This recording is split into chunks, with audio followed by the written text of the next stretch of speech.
बहुतों को ऐसा लगता है जब वो पहली मर्तबा देखते हैं कि ये कोई बच्चों का खेल है, कुंडलिनी जागरण है। कुंडलिनी जागरण के लिए तो इतना बताया है, दुनिया भर की चीज और सर के बल खड़ा होना और दुनिया भर की आफत करना, और इतने सहज में कुंडलिनी का जागरण कैसे हो जाता है? आप में से जो लोग पार हैं, यहाँ अधिकतर तो पारी लोग बैठे हैं, उनकी जब कुंडलिनी जागरण हुई तब तो आपको पता भी नहीं चला कैसी हो गई, लेकिन अब जब दूसरों की होती देखते हैं तब आपको पता चलता है कि हाँ भाई हमारी हो गई, क्योंकि आप एकदम से ही चंद्रमा पे पहुंच गए। कैसे पहुंचे, क्या पहुंचे, पता नहीं चला। उसका कारण तो है ही और उसका उद्देश्य भी है। फलीभूत होने का समय जब आता है तभी फल लगते हैं,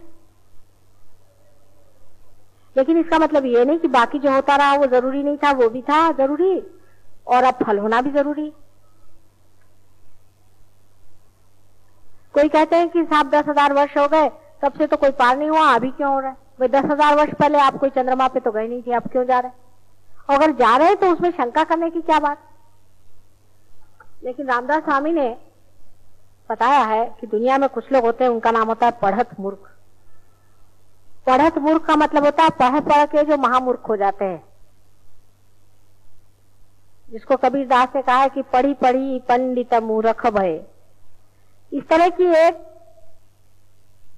संस्था चलती रहती है, चाहे वो ईसा मसीह का जमाना हो, चाहे वो ज्ञानेश्वर जी का जमाना हो, चाहे वो शंकराचार्य जी का जमाना हो, जरदोस्त का जमाना हो, कभी भी ये एक अपने को विशेष अति शहाणे समझने वाले लोग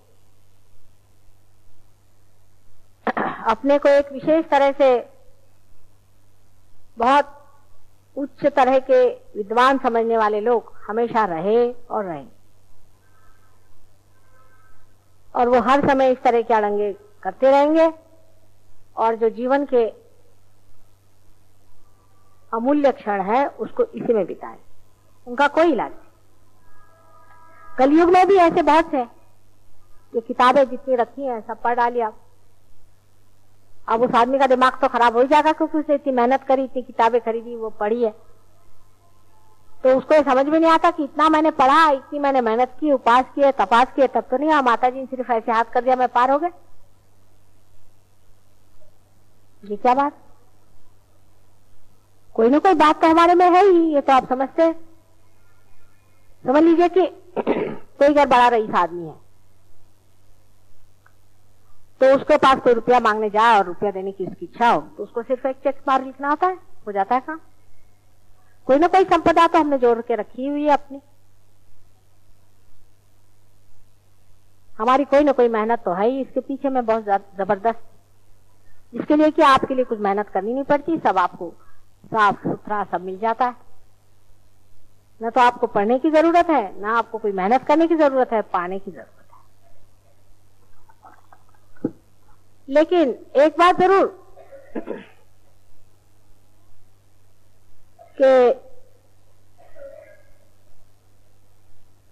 सहज योग का आधार धर्म है। धर्म का मतलब जो बाह्य में हम जिसको हिंदू मुसलमान आदि कहते हैं वो नहीं, धर्म का मतलब है मनुष्य का धर्म, मानवता का धर्म। अब मानवता का धर्म भी बहुत से लोग उसका अर्थ लगाते हैं कि दूसरों की सेवा करना, दूसरों को पैसा देना। बहुत से लोग ऐसे होते हैं कि 4 लोगों को ठगेंगे और एक बड़ा भारी मंदिर बना देंगे और कहेंगे कि साहब हमने बहुत बड़ा दान धर्म कर दिया। दूसरे लोग ऐसे होते हैं कि अपने घर की बहू को तो सताएंगे, अपनी बहू को तो परेशान करेंगे और दुनिया भर में धर्म फैलाते फिरेंगे। तीसरे लोग ऐसे होते हैं कि अपना सर मुड़ाएंगे, कि अपना ऊपर से गेरुए वस्त्र पहनेंगे, चोगे पहनेंगे और सब दूर भगवान का नाम चिल्लाते फिरेंगे। पांचवें तरह के ऐसे होते हैं कि वो सोचते हैं कि हम बड़े धार्मिक हैं और दूसरे सारे अधार्मिक हैं, तो उनको नीचे गिराते फिरेंगे। धर्म की व्यवस्था हमारे अंदर बनी हुई पहले ही से। मनुष्य धर्म में ही पैदा होता है और जब वो उस धर्म के विरोध में चलता है तभी उसका पतन हो जाता है और वो सहयोग के लिए इतना उपयोगी नहीं होता। इसीलिए कुछ लोग पार नहीं होते, कुछ लोग पार होते हैं। कुछ लोग रुक जाते हैं, कुछ लोग जल्दी से पार हो जाते हैं। पहले अपने धर्म ठीक बांधने चाहिए। पर सारे धर्मों का सार एक ही है, प्रेम तत्व। प्रेम तत्व अगर आपके अंदर है, अगर प्रेम तत्व से आप परिपूर्ण है, प्रेम तत्व का आपके अंदर तत्व है और उसके आपके अंदर में पूर्णतया प्रभाव है, आपके जीवन में उतरा हुआ है, तो इससे बढ़ के मनुष्य का धर्म और कोई नहीं। लेकिन प्रेम का मतलब ये नहीं होता कि आप उसकी कोई जाहिरात लगाते फिरें कि यहाँ बताएं कि एडवर्टाइज करें कि हम बड़े प्रेमी हैं और हमने इतने उपकार दुनिया पे किए और हम बड़े देश प्रेमी हैं और हम बड़े मातृ प्रेमी हैं। ये एक अंदर का धर्म अपना होता है। राम के जीवन में आपने देखा है कि भीली ने उनको बेर दिए। आप लोग सहयोग में जानते हैं कि हर एक खाने को आप वाइब्रेट करके खाते हैं। जब तक वो वाइब्रेट नहीं हुआ आप खाते नहीं हैं। उस पर जब तक ग्रेस नहीं उतरती आप उसे लेते नहीं। लेकिन रामचंद्र जी ने भीलनी के बेर ऐसे ही खा लिए। भीलनी ने अपने दांत उसमें लगाए थे, एक एक बेर को चख के देखा था। सब झूठे बेर को रामचंद्र जी ने अपने सर आंखों पे लगा के खा लिया। इसका कारण यह है कि भीलनी प्रेम से परिपूर्ण थी। परमेश्वर के प्रति जो उसको प्रेम था, निष्कपट, निश्चल, पूर्णतया। वो जानती थी कि राम एक अवतरण है और उनसे वो नितांत प्रेम करती थी। उसे जो भी बेर मिले उसे उसने चख करके और देखा कि कहीं कोई खट्टे न हो जाए, मेरे राम को खट्टा न लग जाए, उनको कोई तकलीफ न हो जाए। और इस विचार को करके उसने वो बेर खाए और राम को दिए और राम ने वो खा ली। उस भीलनी की जो प्रेम शक्ति है, उसने कभी धर्म की व्याख्या भी नहीं जानी होगी, उसको पाप और पुण्य का कोई विचार भी नहीं होगा, उसने और दुनिया की कोई भी चीज नहीं जानी होगी। न तो वो अमीर जानती होगी, न गरीब जानती होगी, जंगलों में कंदरों में रहती होगी, उसको विशेष कपड़े का भी ख्याल नहीं होगा, न ही उसमें कोई निर्लज्जता होगी, न लज्जा का विशेष आविर्भाव होगा। लेकिन उसमें इतना प्रेम राम के प्रति था कि उसने एक एक बेर को बीन बीन के अपने दांत से खाया और अत्यंत भोलेपन से राम को अर्पित करके कहा कि देखिए, इसमें से हर एक बेर मैंने खाया हुआ। जब मनुष्य प्रेम में उतरता है तब वो निष्कपट होते जाता है, निष्कलंक होते जाता है। प्रेम एक बड़ी भारी साधना है, वो की नहीं जाती, वो हो जाती है। प्रेम का धर्म जब तक आप में जगेगा नहीं, आपका सहयोग टिक नहीं सकता। हमारे बहुत से सहयोगी हैं, बताते हैं हम एक एक घंटा माता जी ध्यान में बैठते हैं। बैठिए,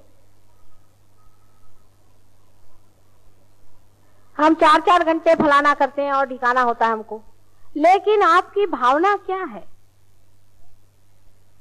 जब आपको परमात्मा के प्रति प्रेम उभरता है, जब आप परमात्मा को लीन होकर के प्रेम करते हैं, तब उसके बनाए इस सारी सृष्टि को, उसके बनाए हुए हर एक प्राणी मात्र को, सबको आप पूरी हृदय से प्यार करते हैं। अगर आप उसे नहीं कर सकते तो आपकी प्रेम में क्षति है, कमी। जब हम दूसरों को लेक्चर देते हैं और उनसे कहते हैं कि तुमको ऐसा नहीं करना चाहिए, तुमको वैसा नहीं करना चाहिए, तुमने ऐसा क्यों किया, उनको ऐसा नहीं कहना चाहिए था, तब हम ये नहीं जानते हैं कि हमने इस आदमी से जो कहा है वो क्या प्रेम में कहा है। अगर आप अतिशय प्रेम से किसी से कोई काम कहें या बात कहें, उसे बुरा नहीं लगता।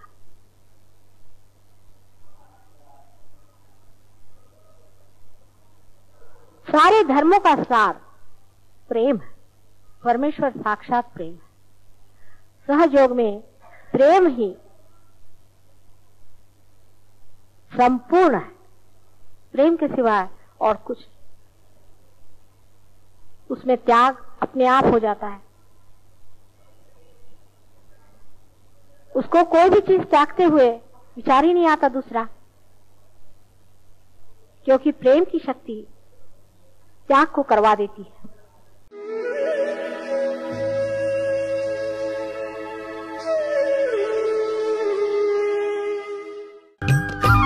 सब्सक्राइब कीजिए कुंडलिनी जागरण को और प्रेस कीजिए बेल आइकन को, जिससे कि आपको मिल सके हमारी लेटेस्ट वीडियो सबसे पहले।